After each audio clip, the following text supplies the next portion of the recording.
Hello friends, welcome back to my YouTube channel. Student, आज मैं आपको बहुत ही अच्छी बात बताने वाली हूँ, जो नौतपा के बारे में बताने वाली हूँ।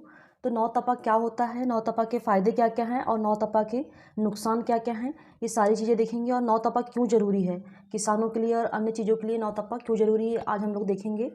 देखते हैं कि नौतपा लगने के फ़ायदे क्या होते हैं। तो हम देखते हैं कि पहला फ़ायदा, जो नौतपा कितने दिन का होता है, 9 दिन का होता है। तो पहले 1 और 2 दिन लू अगर नहीं चलती है, अच्छा ज़्यादा टेम्परेचर नहीं होगा, तो चूहे बहुत ज़्यादा हो जाएंगे।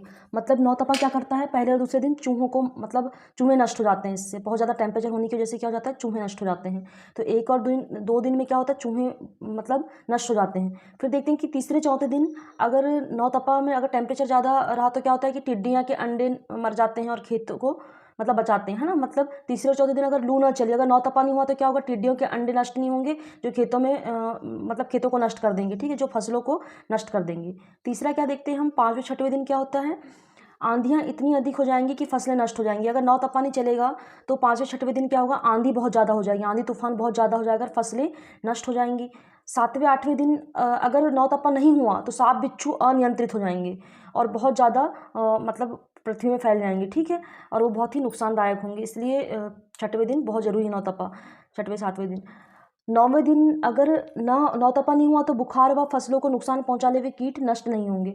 तो मतलब ये आप लोगों ने देखा कि 9 दिन तक जो नौतपा चलता है वो किसी न किसी तरीके से फ़ायदा करता ही करता है, ठीक है।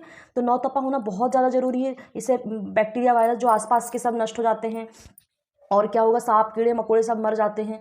और ये जो खरपतवार रहते हैं जो अभी उग रहे हैं थोड़े पानी आने से, तो वो भी नौतपा में नष्ट हो जाते हैं। तो इस सारी चीज़ों के लिए नौतपा बहुत ज़्यादा ज़रूरी है, इसलिए नौतपा होना बहुत ज़रूरी है। इसलिए कहते हैं ना, ईश्वर के हर नियम के पीछे कोई ना कोई कारण होता है, ठीक है। तो ये नौतपा था, इसमें देख लिया हम लोगों ने कि नौतपा के बारे में क्या क्या होते हैं। अब नौतपा में हमको क्या करना चाहिए, तो नौतपा में कुछ पेड़ लगाना चाहिए, 3 पेड़ पौधे लगाने ही लगाने चाहिए। अभी बारिश होने वाली है तो ज़रूर आप लोग पेड़ पौधे लगाएं अपने आसपास, ताकि टेम्परेचर मेंटेन रहे। क्योंकि इस साल देखा गया है कि पिछले वर्षों की अपेक्षा 2 से 3 डिग्री तापमान ज़्यादा बढ़ गया है। मतलब दिन ब दिन क्या हो रहा है, तापमान बढ़ते जा रहा है। इसलिए जितने ज़्यादा पेड़ लगाएंगे तो उतना ज़्यादा अच्छा होगा, टेम्परेचर मेंटेन होते जाएगा और नौतपा भी लगने से ज़्यादा नुकसान नहीं होंगे, ठीक है। तो अब देखते हैं नौतपा होता क्या है। नौतपा का मतलब ये होता है कि चंद्र के नक्षत्र में सूर्य का प्रवेश हो जाता है, ठीक है। इसी को क्या बोलते हैं स्टूडेंट, नौतपा कहते हैं,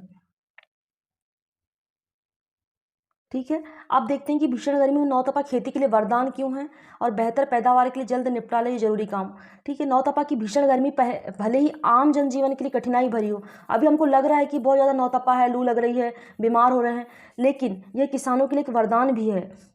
कैसे वरदान है देखते हैं। नौतपा के दौरान तापमान का अधिक रहना भविष्य में अच्छी वर्षा का संकेत माना जाता है। दूसरी तरफ यह गर्मी खेतों की मिट्टी के रोगाणुओं से मुक्त कर, कीटों का नाश कर, मिट्टी की गुणवत्ता को बढ़ाकर खेती के लिए अत्यधिक लाभकारी सिद्ध होती है।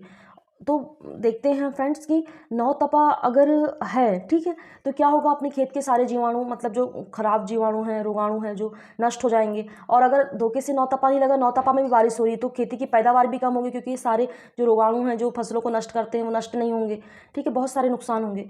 देखते हैं नौतपा के दौरान उपरोक्त अहम काम करने से फसल उत्पादन में वृद्धि होती है और किसानों को बेहतर परिणाम मिलते हैं।